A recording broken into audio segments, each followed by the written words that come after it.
Can you hear me? Good morning. Last year I stood up here and I said, what a year it has been. And I will stand up here today and tell you what a year it has been.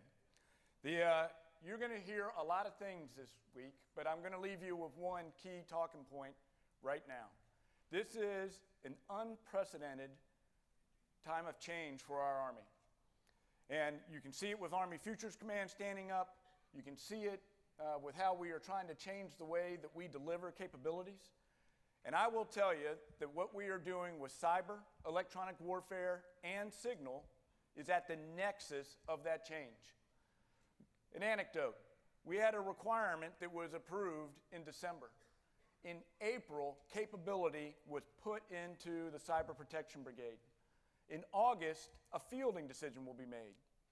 When was the last time anybody saw a fielding happen that quickly? And happen through Army processes. Again, unprecedented change. And the beauty of it is we're leveraging cyber to help drive change across our entire force. It is absolutely fantastic to watch how the Army is adapting. And to our industry partners, what I will tell you is these sessions are absolutely critical, where we can come together, share ideas. You can help us understand what's in the art of the possible. But what I will tell you is you must adapt as well, because we are all in this together. And in this space that is contested each and every day, it is a national imperative. And so help us drive change. Help us lead the Army. Help us see what's in the art of the possible so that we can move rapidly in this space that changes on a daily basis. There have been several key decisions that the Army has made over the last year. One is to start growing our electronic warfare force so we can operate in a contested and congested environment. Two is to make sure that that capability is going to be integrated with our MI teammates in a hybrid formation that can do both sensing of the environment as well as electronic attack in support of the maneuver commander's operational scheme. Significant, and we're going to have to grow that capability at pace because the threat is there today. And so it is an exciting time of change in our Army. It is an exciting time of change at Fort Gordon. I encourage everyone to get out to the post and take a look at all the construction we have ongoing.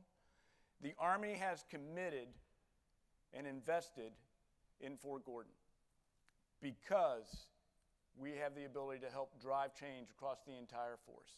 But we've all got to do it together. This is definitely a tag team partnership. So it is my great honor to introduce our keynote speaker for this morning. Lieutenant General Ted Martin is currently the Deputy Commanding General for the Training and Doctrine Command.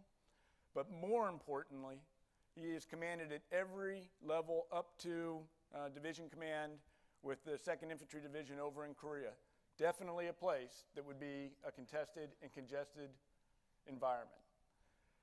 So I will tell you, as he came and he visited us yesterday, it was fascinating to watch how he took very technical concepts and put them into maneuver speak. And so, sir, we really look forward to your insights this morning, and I'm going to turn it over to you. Thanks, John.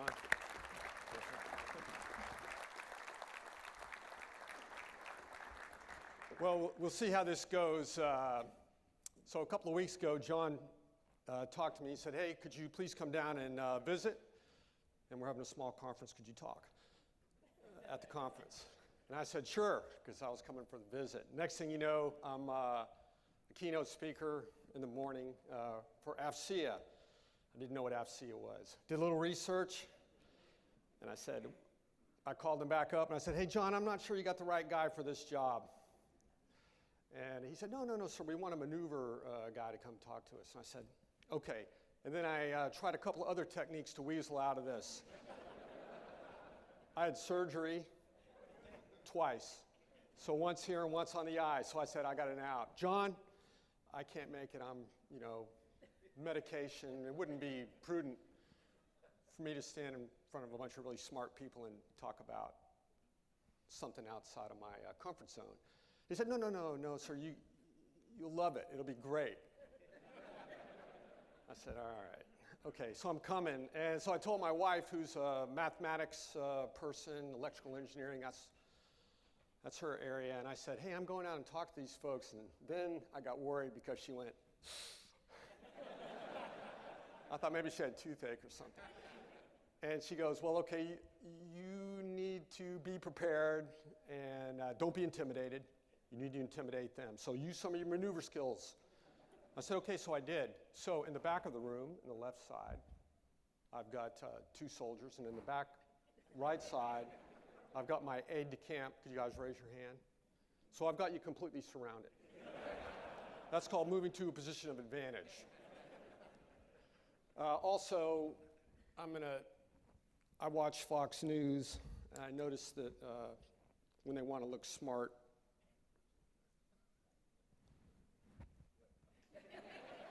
so today we'll talk about multi-domain operations, but since you got me, you're going to get a little bit of training and doctrine command, which is my favorite subject. And as John said, I just came to training and doctrine command from the Pacific 2nd Infantry Division, the U.S. Combined Division. If you weren't tracking, it's actually a combined division with 60 Republic of Korea officers embedded with another general who's in fact a ROC officer. So it was a contested and congested environment. We had a very interesting 27 months, which I'll try to impart some of that to you here. But let's learn a little about TRADOC first and how it all comes together, which is pretty neat. Slide, please. Okay, so by the numbers. If you did not know, we are an expanding army right now. The days where we are plummeting and the relevance of the United States Army is being called into question, no longer. We are on the climb. We are growing. And this year, in fact, we are hiring more than 85,000 young men and women are being sought out to serve their country in the United States Army. And one of 144 different professions, one of which we'll talk about right here. But it's a difficult mission in the wonderful economic environment we currently live in. It's very hard to wrap your arms around the type of men and women that we want in our Army, just as it is very hard for the engineers to get the steel that is needed to do the construction right here at Fort Gordon, Georgia, the Cyber Center of Excellence. But we will prevail in both arenas. You can trust me on that. So TRADOC is currently coast to coast, from sea to shining sea, over 1,400 locations. That includes great big, wonderful bases like the Cyber Center of Excellence, down to a small recruiting station out there in Middle America trying to connect your Army to your country.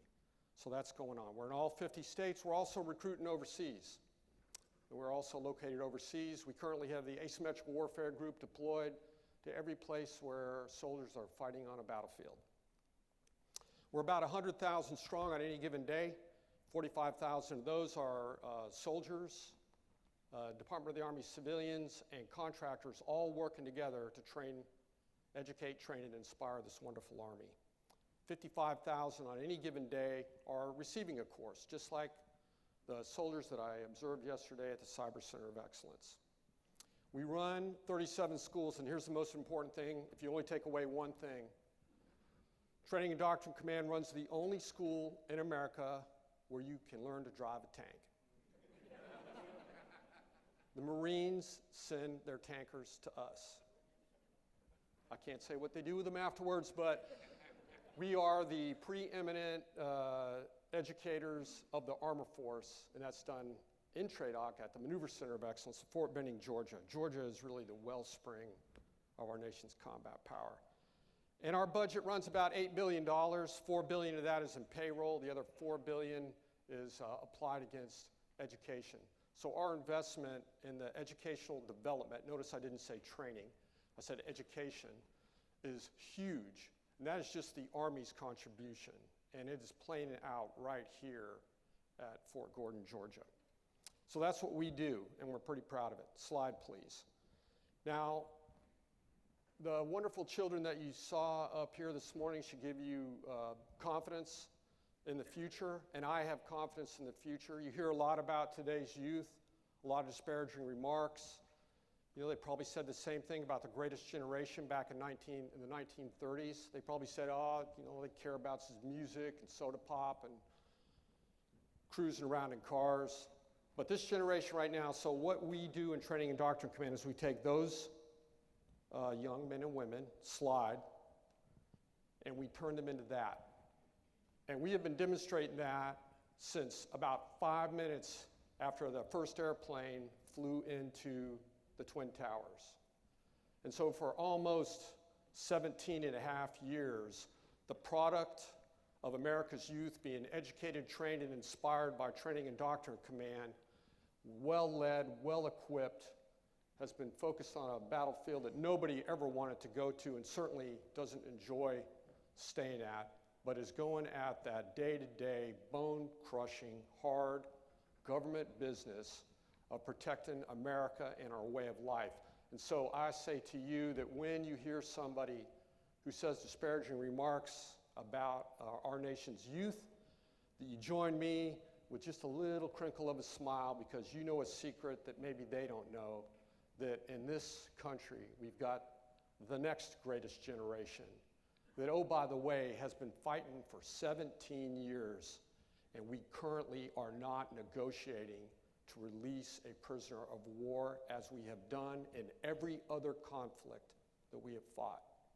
And when I talk to veterans out there from World War II and Korea, Vietnam, and tell them that small fact, they usually come up to me afterwards and go, oh my God, I did not realize that. Every single day, it's kill or be killed, kill or capture, and they've been doing a magnificent job. So please have some trust in the youth.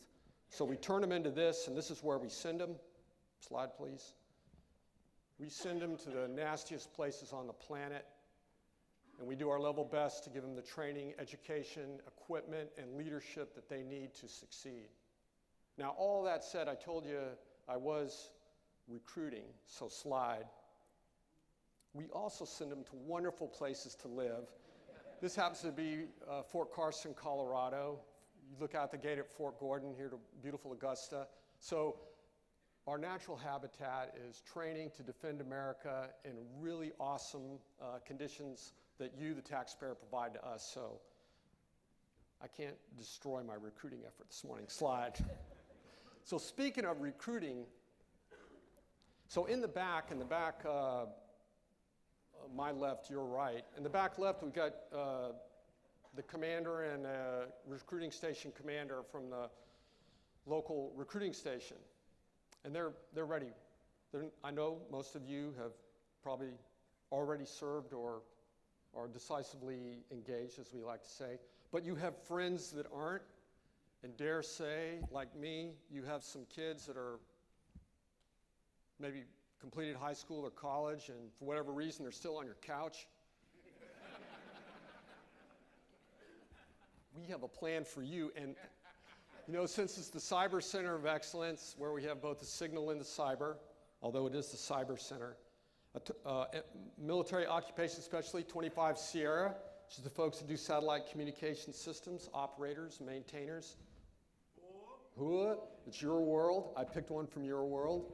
I was going to recruit for tanks, but it was recommended no. But we are hiring, and we've got just a wonderful, as I observed yesterday, if you're looking for a way to serve your country and better yourself, there's no better place than the United States Army. Slide, please. Okay. I also might add, we offer free airfare.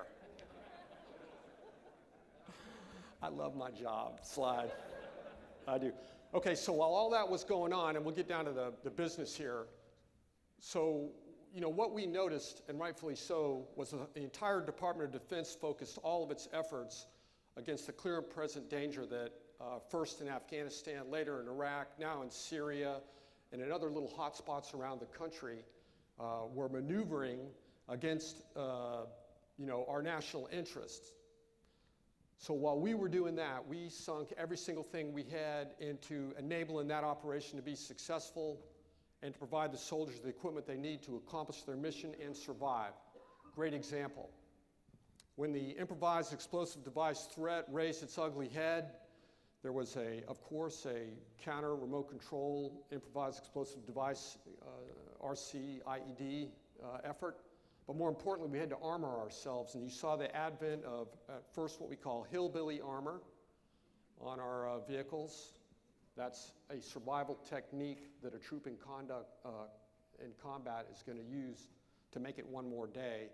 And then all of the nation's assets placed into what eventually became the MRAP, or the Mine-Resistant Ambush Protected Vehicle, up-armored Humvees, all of that system. Upwards of $9 billion were funneled into that effort so that we could continue our mission and fight our way through the conditions that developed on the battlefield.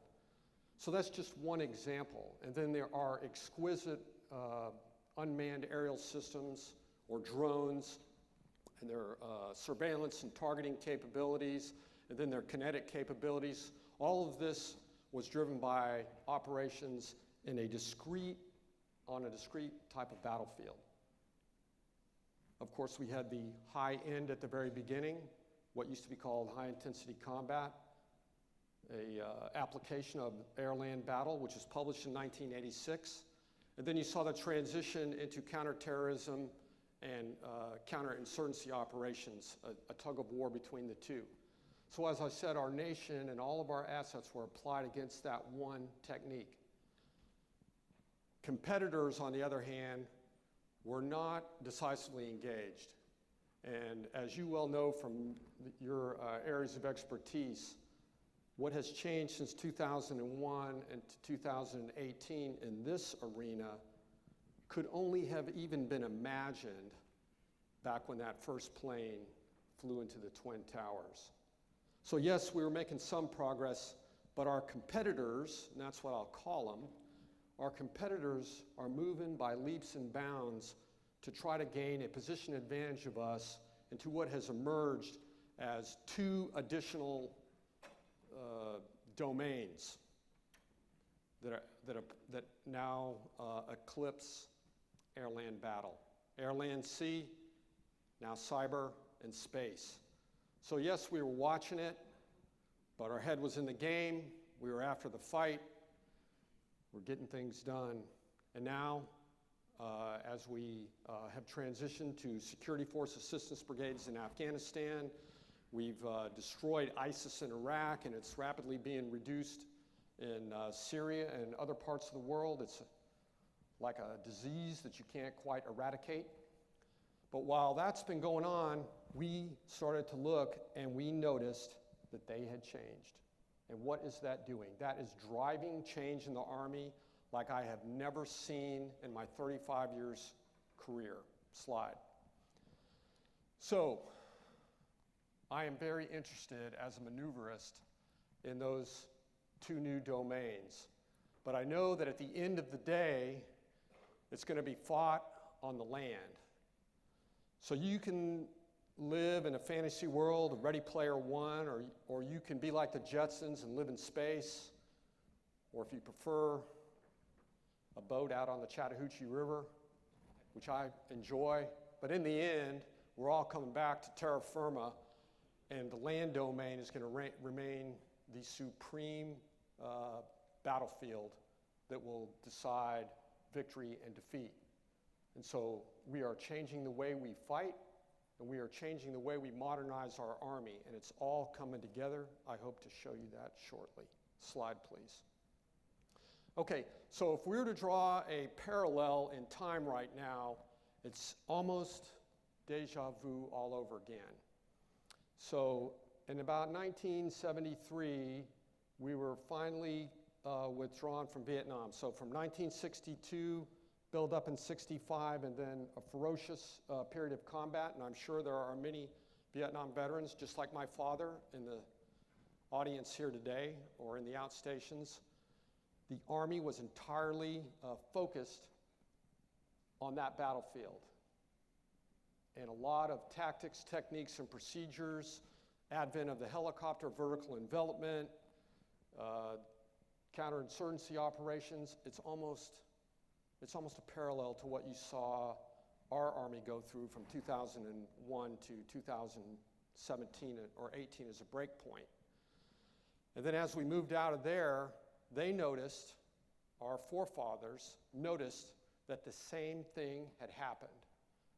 Our competitors had modernized, they had changed their tactics, they had gained a position of, at a minimum, near peer capability with us. So slide please. Okay, so three really important things happened. The first one is, in 1973, Training and Doctrine Command was the underpinning of change. It was established in 1973, handled training and doctrine, design the Army, acquire the resources, build it, and improve it. It's called DABI, design, acquire, build, and improve. And that was the focus of Training and Doctrine Command. And simultaneous with that was the groundbreaking work done on our operational concept. How are we going to fight? How do we take this magnificent Army that did all of the wonderful things they did fighting in Vietnam and under those conditions, and then retool our Army, re-educate, train, and inspire our folks so that we can take on a competitor, in this case, the Warsaw Pact, which loomed large over Europe, which was still in the process of rebuilding and reinvigorating.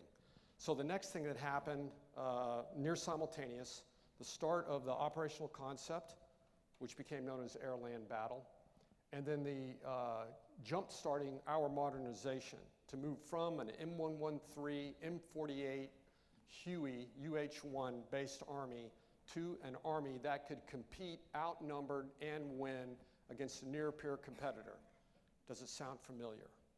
It is almost an exact drop. So in 1986, we published Air-Land Battle Doctrine, and you saw Air-Land Battle Doctrine applied as recently as March of 2003, when Baghdad was toppled in a matter of days. The second thing was the designation of what's called the Big Five, and you see them up there. The top Big Five that would be modernized, that would enable us to execute air-land battle operations. So we have the operational concept, and now we have to move rapidly to catch up with the equipment. The Big Five certainly does not cover everything that underwent modernization. If you're a field artillery,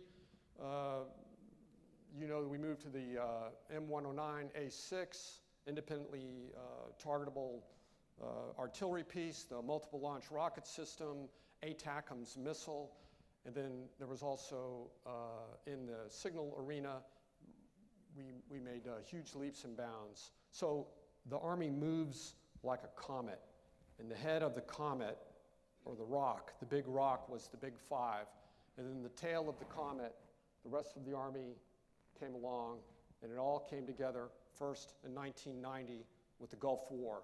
You saw everything intersect with a stunning victory. It's not an Army show, so I'm a combined arms soldier, and that's how I always think about things. It's also a joint operation, air, land, sea, that all had to work together. So by no stretch am I trying to tell you that Gulf War was won by TRADOC, air-land battle, Big Five. It's an entire enterprise, Department of Defense, that made that all happen, and then our other folks. Okay, so where are we today? Slide, please. We are right back there. We are right back there, and I think the break point was when the Army made the move to set up security force assistance brigades, dedicated, troops in contact, complete the mission, finish it off, and we realized that this is a never-ending type of proposition worldwide, that we're going to need somebody who's dedicated, that we can maneuver to keep all of our partners stable. So we're in the same exact position, and then what do? We pop out and we look and we find that our competitors are really making moves in weapons, space, and in the cyber arena. Slide. So what are we doing about it? Okay, so underpinning everything that we're doing And as I said, it's a very exciting time to be in the military. The National Defense Strategy. The Army and the rest of the Department of Defense rapidly started turning. Now the snap the chalk line date on the National Defense Strategy is 2018, but really the underpinnings go back to about 2016 when we started getting our steerage, and the senior leadership had the realization of the current operating environment and where we were going, what the requirements were. The services started to move out. So the first thing we need to do is we need to get the ball rolling on not updating or rebooting air-land battle, but we want to take all the goodness of air-land battle and we want to bring in the two other domains as an entire community. And although air-land battle was an Army-Marine document, this has to be a joint services document from the get-go. There will not be time to kludge it together after the Army is done playing with it. So the technique that Training and Doctrine Command spearheaded has been a multi-service, collaborative event, and we're currently probably in the next few months, you would see version 1.5 of what's called multi-domain operations. And you'll have other speakers that talk more about that. But multi-domain operations by itself won't solve the problem. We need a different kind of soldier. And I'm going to get to that in a minute, and that we're going to take care of that. We need a different kind of man and woman to serve in these forces, and the way we educate, train, and inspire them is going to be radically different than it was even 12 months ago. And then there is a need for modernization. What's unique about this period in time is everything is lined up. It is awesome. The commander's in position, the secretary, the undersecretary, the chief of staff of the Army, and the vice chief of staff of the Army, it's like a tank platoon moving on an objective. 4 tanks, all on the same objective, on those 3 lines of effort, all of them tied to lethality, modernization, and from a multi-domain approach. So I am very confident that we are getting things done. And you combine that with the influx of resources that we've been given, and it all starts to work. Slide, please. So I would tell you that just like 1973, the Army is making its move. And now it's 2018, and here's how we're going to do it. We're making Army Futures Command. Now, if you're a student of what's going on, you'll know that Training and Doctrine Command will lose a limb to this operation. By that I mean the Arctic, a 3-star command that works into the Army Futures, so to speak, will be disconnected from Training and Doctrine Command and will move to the new Army Futures Command. You would think that we would be against that. On the contrary, the only way this can work is if we can find a way to fast-track the modernization of our forces. And that modernization is going to happen because Army Futures Command has been enabled like no other. Now, the Big 5 worked fine, but they took too long. It took too long. I entered as a lieutenant in 1983, and I drove on an M60A3 main battle tank. It took until I was a captain to get onto a brand new, right out of the box, still new car smell, M1 tank in Germany. And it was like going from the Freddie Flintstone's car to a Maserati. So we're looking for that kind of leap, but it can't take from 1973 until 1987 for the next Captain Martin to work his way into a new piece of kit. So this Army Futures Command and the authorities they've been given and the emphasis by the Army senior leadership, both civilian and military, has really got us excited. I mean, we are just shy of bending steel on the Army's #2 priority, the next generation combat vehicle. And that's but one of 6. And remember, I talked about the Comet. So this modernization, the naysayers will tell you, oh, you're only going after 6. What about the rest? What about logistics? What about you name it. What about medical? What about everything else that comes into the fight? And I'm here to tell you that from my vantage point now, I'm very confident because I know that the comet that flies through the air towards modernization, everything is covered in the comet's tail. Now there's a scuffle to get up close to the rock. And the closer you get, the better it's going to be. So Army Futures Command, I'm excited about it. Slide, please. Okay, so these, if you haven't seen them, those are the big six, although they don't like to use that term. So it's the Secretary of the Army's 6 modernization priorities, and everything else is caught in the tail of the comet. And they are focused like a laser beam. They are focused like a laser beam. We're currently working through and moving money inside of this POM cycle to designate and sustain these 6 priorities with the resources they need to do rapid innovation, rapid prototyping, testing, fail, re-go at it. This will not be a long, drawn-out 15-year process. Now, it will go on into perpetuity, but we're moving fast, and it's okay to fail as long as we learn and roll right back into it. So there's a bit of risk associated with this. But to be honest with you, from the top to the bottom in our Army, we've been living in a risky world since 2001 that we never could have contemplated, and we've been putting soldiers in harm's way.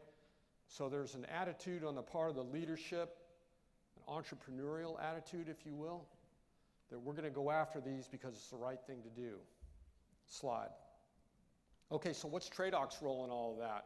So in my mind, I'm very confident that we'll come up with the next generation combat vehicle, long-range precision fires, a network that does the things that I need it to, but it will do no good if we cannot put a soldier integrated with that piece of kit and capitalize on that capability. So we have to go after lethality. And our first focus is what we call the Close Combat 100,000. So the Close Combat 100,000 will be addressed at the same time the whole United States Army is being addressed. And you can't see that, you can see that on 4 major posts. So we have 4 posts in the United States where basic combat training takes place, BCT. And I'm sure there are many people in the audience today that are products of basic combat training. Drill sergeants taking a citizen, turning them into a professional soldier. It's been expanded to 10 weeks. It's been hardened. It now includes a crucible event, an 81-hour ordeal that soldiers have to complete. More night fire, more ruck marching, more on the lines of what used to be an exclusive domain of the Marine Corps. As a matter of fact, if you go to Camp Lejeune, you'll see that their crucible event is exactly 1 hour shorter than the new Army one. Because we want to win. Okay, so slide, please. Okay, so we know all about the multi-domain operation. Sir, I had to get that in there. So cyber and space, that's where we need to get we need to get our heads wrapped around it. Slide. Now there's my boss. His name is General Townsend. We both arrived at Training and Doctrine Command on 2 March. I wouldn't recommend that for a change of command. But so the commander and XO arrived at the same time. Now General Townsend is a unique senior Army leader because he really is the only Army leader that has applied multi-domain operations on an active battlefield. He was the commander of Operation Inherent Resolve during the liberation of Mosul and Tal Afar, and was poised to move that operation into Syria when his command tour was up. So a general officer who figured it out with outstanding coalition and joint partners figured this out. But he will tell you, if he was here, and this is a direct quote, that they could only do that for short, discrete periods of times and with a very long amount of time to prepare for an operation that may have lasted hours or minutes. And his key takeaway is that that is the future battlefield. We've been given a glimpse of that battlefield. The other thing he would tell you is it was uncontested. So they could not contest us in space or cyber to any extent. So we had a good run at what the battlefield's going to look like, but we need to understand what it's going to look like in a congested and competitive environment. And that is the world we need to create an army and a joint force that can dominate that battlefield. Slide, please.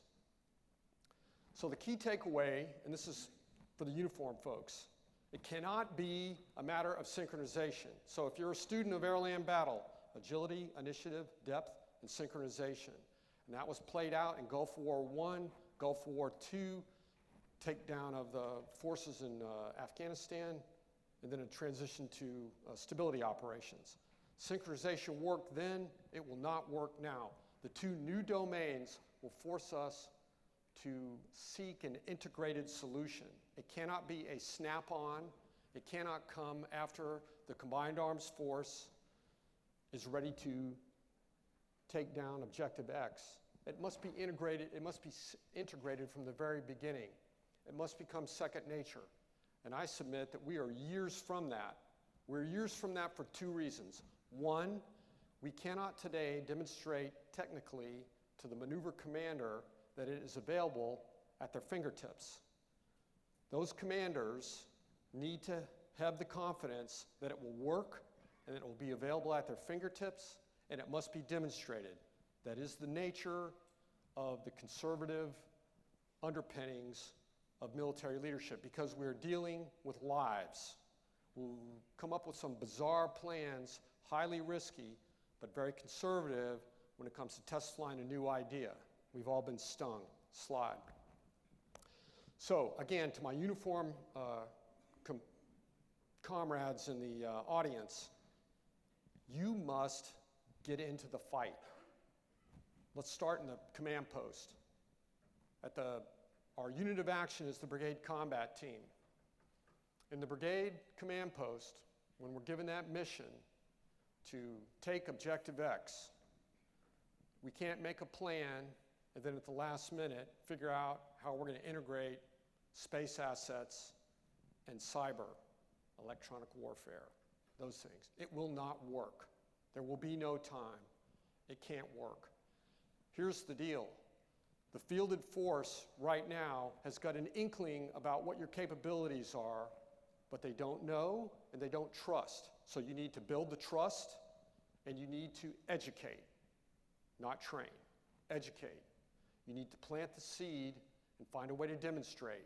There's lots of different ways to do that. It will become easier by the day as assets flow in to the fielded force. As General Morrison told you, we're not screwing around. Once a requirement's identified and funded, it starts to move fast. And with General Abrams in Forces Command, he's a willing partner, and you'll see that play out in January, to rapidly test newly prototyped equipment. So the arena is there. You need to get in there right up shoulder to shoulder. In the future, it really has to be the commander, the fire support, the three, and maybe the cyber or electronic warfare officer in the mobile command group at the commander's fingertips, so that when we're executing those battlefield operations, their experts will be right there. A brigade commander who doesn't take his field artillery battalion commander and have him glued to his side has got no business doing combined arms operations in an air-land battle arena. In the future, in a multi-domain operations that are ongoing in a battlefield setting, the commander of the future who doesn't have his electronic warfare officer or his whatever we call that officer right there with him so that he can redirect assets or redirect effects is going to be worth their salt. So that's my challenge to you. Slide, please. I want to have some time for questions. Okay, So what does the maneuvers need from you, from industry out there? Bottom line, if I could have just one thing, I need a network. A network that is defended 24/7, around the clock, under conditions of adversity, in contact, in the rain, with the battlefield. I can't be jammed. I can't be interdicted. I can't be spoofed. I can't have any of those things happen. So the bottom line, we need to be able to defend this network, and it can't be a one-off solution, because as I learned yesterday, this world moves so fast, and it was Moore's Law. They pounded into my head here. I thought I got away from that at West Point, but it spins so fast that we can't get into the cumbersome business of getting a server stack and then fielding it to units of action, only to find out they're obsolete by the time the third set is issued. It needs to be something that we can rapidly upgrade and prototype that constantly keeps us shielded from the enemy. So if I can only have one thing, I want the phalanx. That's actually a pretty cool name for it. It will get the maneuver people on your side. You say, we're here with phalanx. They go, I want two. Okay, so then because I'm a tanker, I'm always looking for an offensive solution to everything, including, I won't go there. So I'm always looking for an offensive solution, and that's why the hoplite comes into play. Again, you throw that word out there, I got a hoplite capability for you. Premier heavy infantry from antiquity. And I need to be able to do things to the enemy. They need to be integrated into the scheme of maneuver so that we can rapidly move to a position of advantage before the enemy has a chance to react, and we can compel him to do our will. That's what we need. So I would talk to you in very broad general terms, not in any specific widget. It's the capabilities.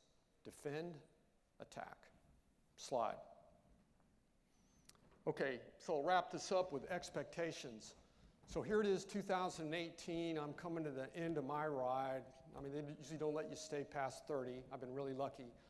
So I'm at it, and it's, 2018, so 35 years. So coming right behind me is my son, who's in the 1st Cavalry Division. Just happens to be a tanker. I did not influence him. So my son's a tanker, and I'm wondering, what are his expectations going to be when he's a company commander, in the next 5 years? And then what, if he should be so fortunate as to command a battalion or a cavalry squadron, where will we be in 18 years? Well, here's my look into the future, and I think that you're going to help get us there. So looking out into the future, I think if we look at World War I and the way we fought with huge field armies, World War II was armies and corps, army groups, of course, but armies and corps. It was a corps army battle. Then the Korean War and Vietnam were primarily division shows. And then we transitioned to Afghanistan and Iraq, the advent of the modular brigade. So really the unit of action has devolved down to the brigade, and the type of assets now reside at the brigade level. My grandfather, God rest his soul, if he was alive today, he would be totally flabbergasted by what a colonel can bring to bear on the battlefield under his or her own authorities. So what's going to happen in the future? The way new generation warfare tends to be going, mass in the classic sense is a thing of the past, and we need to disaggregate. Assembly areas are a thing of the past. You heard it here first. We should never in our lives put combat forces in assembly areas. They're large, juicy targets in all domains.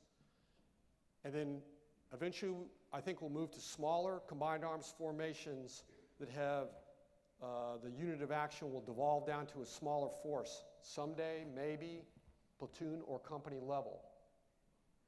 And those people, those men and women, will need the type of expertise that's in this room to arm them with the capabilities that they can conduct integrated multi-domain warfare. Imagine, if you will, for just a minute, that we order Lieutenant Smith to take her infantry platoon and seize Objective X. Lieutenant Smith now has lived in a multi-domain capable army for 3 or 4 years. She's grown up in an entirely different education that's prepared her for this. There is an expectation that when she attacks that objective with her platoon, they will throw, likely, an electronic warfare grenade that will blind the enemy mission command systems, jam their radios, keep her radios, if we even use radios then, keep her radio so she can communicate with members of her platoon. And as she drives in on that objective to compel the enemy to do our will, an email goes into the enemy company commander, because we're going to take on somebody bigger than us, that tells him that his wife is cheating on him and that his bank account's been emptied. That's my dream, and that's in the hands of a lieutenant. Seems a little far-fetched and you're laughing, but in a multi-domain battlefield, that's what we're going to be facing, and it's a race to capability. So the race is in our hands. And as I said before, if I can only leave you with one thing, everything is lined up in this army like I've never seen it in my life. Every single thing is pointing towards the same objective. It's called a unity of effort. And even Napoleon would tell you, you're not going to win without unity of effort. So we are on the move. The army, this is not the army that plods along and can't make a decision. This is an army that is driving on the objective with all of our joint partners, and we will succeed, I guarantee you. Thank you.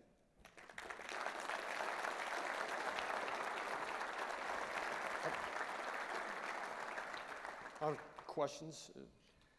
Sir, my name. Slide, please.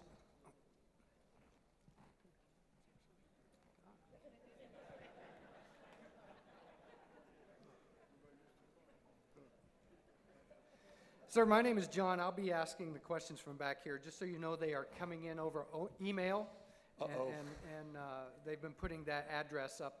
So if you have a question to ask, next time the address comes up, go ahead and send us an email. The first question we have for you today is this one. General Morrison mentioned the pace of change. Based on that pace of change, what are your concerns with regards to accessions? Oh, to accessions. Yeah, that's a great question. Well, I'm not really concerned about accessions because our challenge at TRADOC is we're going to make a more lethal soldier that is ready to use the equipment before the kit is ready. So when the ramp drops on the next generation combat vehicle, whenever that is, and we've been given a mark on the wall, you know, the Army, we're striving, we will have a soldier that is ready to fight that piece of equipment beforehand. So I briefly mentioned the close combat 100,000. Let me tell you, so I told you we're really amping up what we're doing in basic combat training. We'll have all of the Army's basic combat training will be what we call forge and capable by 1 October at all 4 bases. We also are going after one-station unit training. So the current model creates an infantry soldier in 14 weeks. The new model that's being tested, it's in its 6th week right now at Fort Benning, Georgia, allocates 22 weeks to that. So we're going to take a young man or woman off the street, they're going to go to Fort Benning, Georgia, and they will go into a 22-week course of instruction to create a more lethal infantryman. So phenomenal. 8 additional weeks. They will become qualified on 3 weapon systems, day, night, NBC, the M4, the M249, and the M320 grenade launcher. Not just familiarization and confidence, it will be day, night qualification. They will land navigate as an individual to 2 points, day and night. They will be brought to a much higher physical standard because we know that it's going to be a more brutal battlefield. They get time on Stryker and Bradley platforms, and they will get an introduction into some of the air assault capabilities. So I'm not worried about accessions because the pilot is ongoing now. We've already been funded to bring infantry OSIT to the lethality standard, and then close on the heels of that will be armor, cavalry, and engineer. That's the second wave. I'm sorry, second wave. And then the third wave will be all of the other OSITs, or one-station unit training. Now, simultaneous to that, and demonstrated yesterday by the Cyber Center of Excellence, the foundational training and advanced individual training for signal and cyber warriors is also being hardened, toughened. And that process is ongoing now. So I'm very confident the product that we provide will make it. Great question. Thank you. All right, sir, thank you. The next question is, with regards to your experience at the National Training Center, how is the Army doing with regard to training multi-domain operations? It's a great question. It's not moving fast enough. So my two previous jobs, Commanding General 2nd Infantry Division, 27 months. Prior to that, 25 months as the Commanding General of the National Training Center.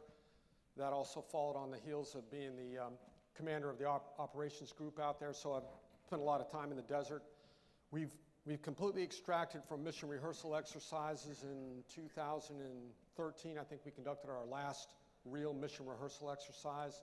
That's counterinsurgency, counterterrorism prep for deployment. And then we had transitioned to what's called decisive action training, which is the prelude to multi-domain operations in a battlefield setting. So the Army is moving fast and catching up. We're not there yet. We have not reached the level of excellence that we want. It takes a lot when you're tearing down 17 years of hard-fought experience inside of the force. So at echelon, we had battalion commanders who had spent their entire life fighting in a counterinsurgency, counterterrorism battlefield.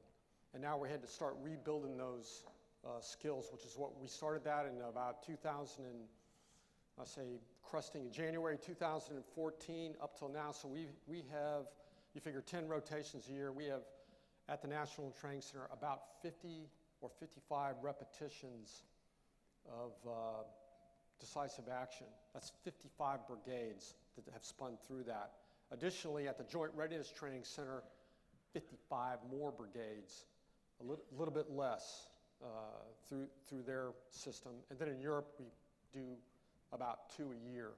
So the Army's making phenomenal progress to get there. I'd say that we're pretty good at the contested in the cyber domain, but we're not stressing the forces near as much as we think our competitors might be able to get after us. But we're moving in that direction.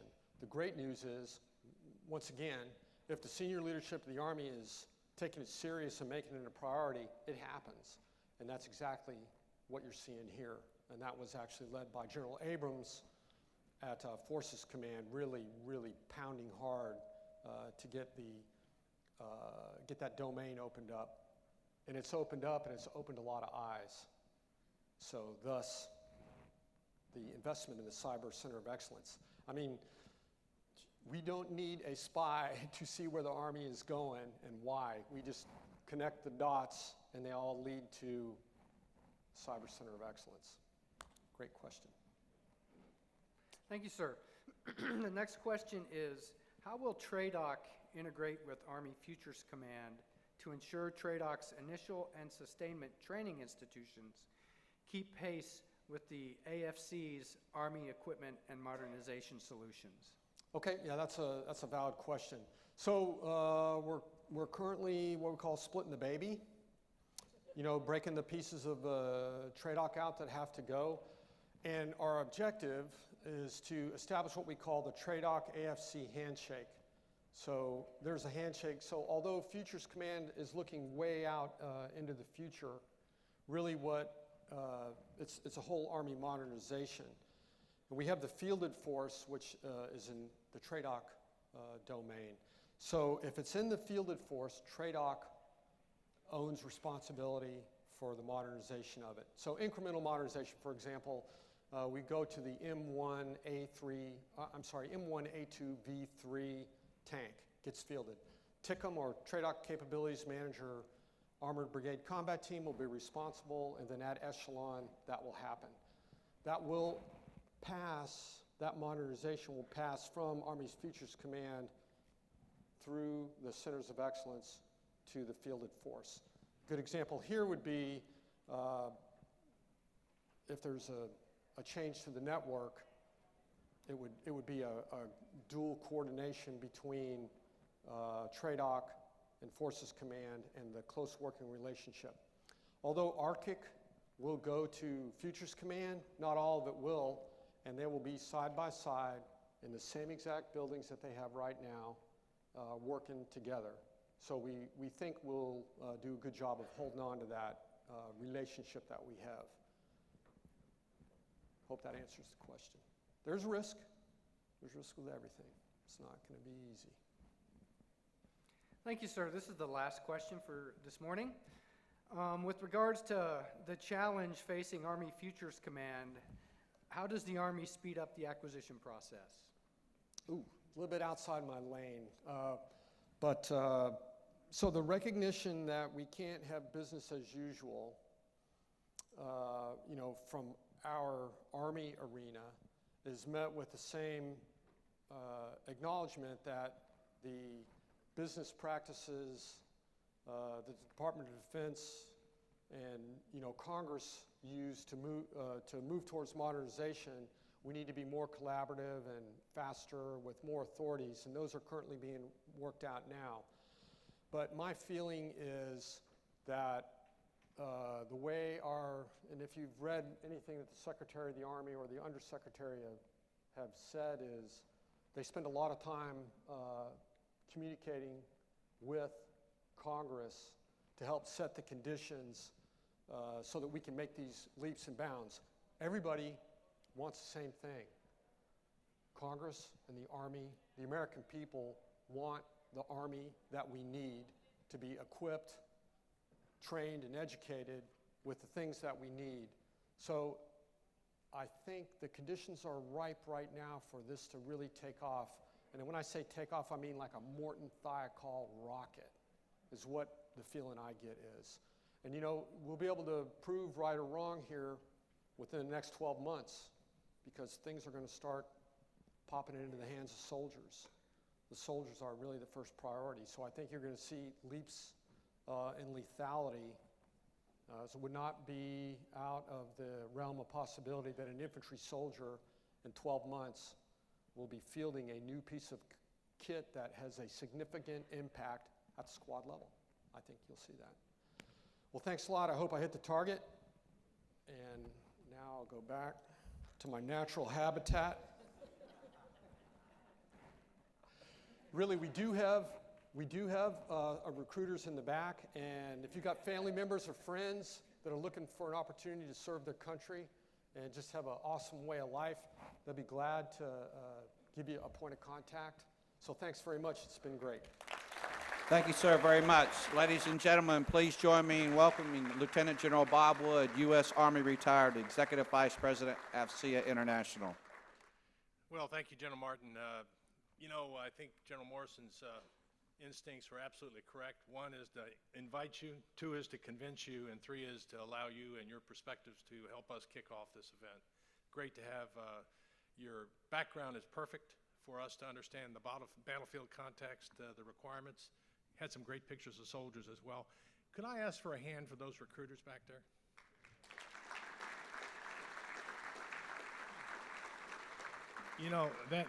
That too is a front line. We do appreciate it. You made the point beautifully.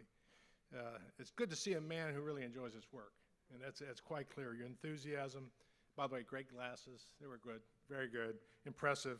But the pictures of soldiers on task and on mission, regardless of where it is in the world, is inspirational always. To see them, to understand their requirements and challenges, and all of us in this room are trying to help them in their path to be mission successful.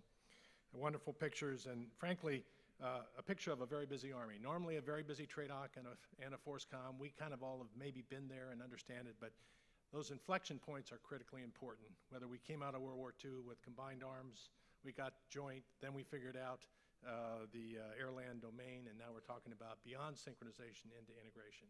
Great theme, great point to bring forward. I know we'll hear it repeatedly about this integration across the domains.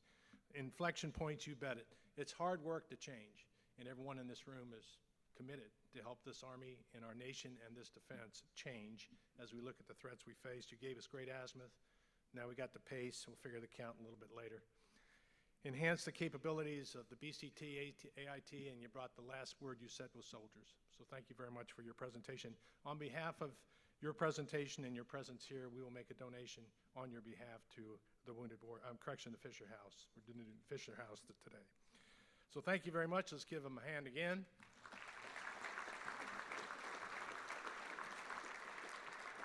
Just a wonderful, wonderful thing. We have now some information I'm going to give you now to get from point A to B, as he said. You can land navigate night or day to this domain we call the Cyber Center of Excellence, to the AFCEA TechNet Augusta event. This is the 6th year. Very happy to see it grow in the way it has. A lot of things going on. So let me give you just a little bit of information about where and how we're going to make our way around this building. You can see a terrain map over here on the left. Some of you are familiar with it. We, by the way, have an overflow room that's full outside here as well. They can see it. There's going to be a range of events. There's plenary events. The next one we'll have in here is General Fogarty will be in here late this afternoon. But we also have theater sessions that are down on the floor. You can see the red box on the right. That's where our engagement theater is. It talks about a deeper dive on type topics. We have as well a variety of exhibits, of course, but also solutions. These solutions that have been generated from problem statements that we got from the Army that have gone out to industry, and we've taken a look at those, and we're going to present some of those solutions to you. Let me go back to the map for a minute. There's a set of rooms on the back corridor back here. They're called the Estes Room, the Cumming Rooms, and the Lamar Rooms. This is where you'll see panels and classes and track sessions. We're teaching about 16 classes for academic credit in the continuing education that we have. That is going on. It's being taught by a variety of extremely qualified instructors, giving credit for those classes to our soldiers and to our civilians. We have as well the CyberQuest solution reviews. They're going on in the Estes block up there on the top left. Make sure you stop by and see the front edge of technology that's being provided by our vendors, by our exhibitors, by our partners, frankly, in this effort. Lunch is an interesting exercise. The one thing that was constraining us logistically in growing this event was having to set round tables in here and serve about maybe at most 350 people. Well, we have partnered with the hotel. It's done a wonderful job. And down on the ground floor, follow the blue arrow right there, there's a buffet line and some tables and chairs that are down on the lowest level outside the exhibit hall. 3 great buffet lunches. Believe me, they are. Use your pass. It'll get you through. Have a seat, have lunch, and enjoy conversations with your comrades and your networking with the variety of friends you'll meet here that you know and you'll meet while you're here. You as well have outside, there's 2 great exhibit vans that pulled up outside. We're looking at how expansion will happen down there. These exhibit vans are there with information and technology, hands-on type of thing you'll see is touch that future. Meet the soldiers that are here, soldiers and civilians that have come in from Gordon. They're in this audience, but they're all over the floor. They too are here to learn and understand what their future looks like and to talk with our exhibitors. General Shea mentioned the banquet, the actual lunch that we have down here. It's got a long, about 11:30 to 1. You've got time to get through that, but also get out and talk to the exhibitors on the floor. Take a look at all of the exhibits and tabletops that are down the hallways and down below. This afternoon is packed with content. You can see everything that's happening on the screens in the show guide or on the app. That app is very important to keep you oriented. Come up online, take a look at the app. There's information in your programs as to how to get on it. Super simple. It has all of the information you will need to make your way around. I can tell you that 1:30 in this ballroom, General Fogarty will have a chance to address all of you, Commanding General of the Army Cyber Command, and when the session ends, session ends at about 4 o'clock, we'll move to a reception on the exhibit floor. All of you are invited, sponsored by Logarithm. Thank you so much. Please stick around at the end of the day to network with your peers to view the technology solutions on the floor. And thank you to our sponsors, our exhibitors, all of you for being here to make this event what it is, a great growing and learning experience. I now at this time thank Fortinet for the coffee. Once again, take a coffee cup with you. We're opening the floor. Start your engines. Let's get going on a great week. Thank you very much, ladies and gentlemen. Thank you for attending this morning's session. Please remember that several of today's breakout sessions have been approved for continuing education. Consult the conference app for the latest list of sessions. As a reminder, documentation of your attendance at these sessions is a benefit of being an AFCEA member. If you're not a member, you can sign up for membership at a special discount on-site rate at booth 123. Thank you for coming. Have a great morning.